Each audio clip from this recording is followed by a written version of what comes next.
నీ నీడను ఎప్పుడూ నమ్మవద్దు. ఎందుకంటే అది కూడా చీకటిలో అదృశ్యమవుతుంది. జీవితంలో చీకటి మరియు కష్ట సమయాల్లో కూడా మీ పక్కన నడవగల వ్యక్తిని నమ్మండి.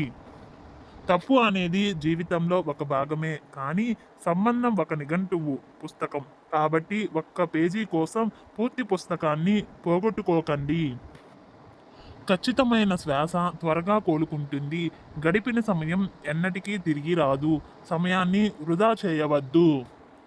ఆప్యాయత మనిషి మనస్తత్వాన్ని చూపుతుంది, కానీ పరిస్థితి మానవ వాస్తవికతను చూపుతుంది. మీరు కొన్ని పరిస్థితులకు సరైన పదాలను కనుగొనలేకపోతే చిరునవ్వు ఇవ్వండి. పదాలు గందరగోళానికి గురి చేయవచ్చు, కానీ చిరునవ్వు ఎల్లప్పుడూ ఒప్పిస్తుంది. జీవితాన్ని ఆస్వాదించడానికి కేవలం 3 దశలు: control plus alternative plus delete. మిమ్మల్ని మీరు నియంత్రించుకోండి. ప్రత్యామ్నాయ పరిష్కారం కోసం వెతకండి. మీకు ఒత్తిడిని కలిగించే పరిస్థితిని తొలగించండి.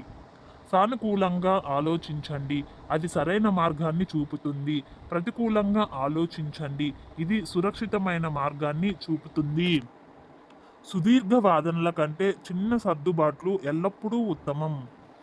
చాలా నిజమైన అనుభూతి. ప్రజలతో ఎలా మాట్లాడాలో నాకు స్పృహ లేకపోవచ్చు, కానీ నా మనసు చాలా స్వచ్ఛంగా ఉంది.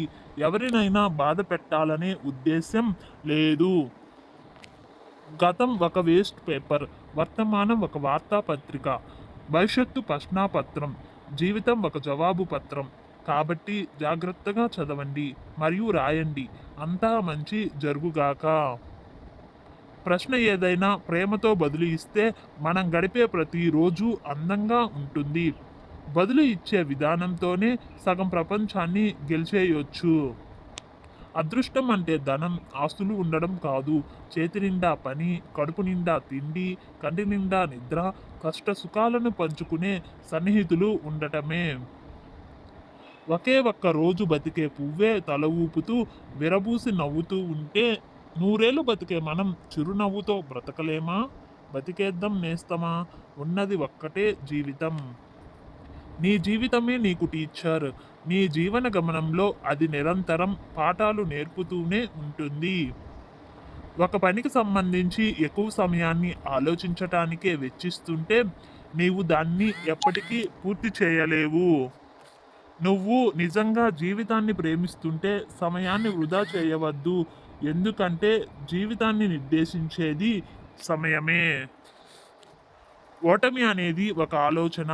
వాస్తవంగా అంగీకరించనంత వరకు ఓటమి ఎవరిని ఓడించలేదు.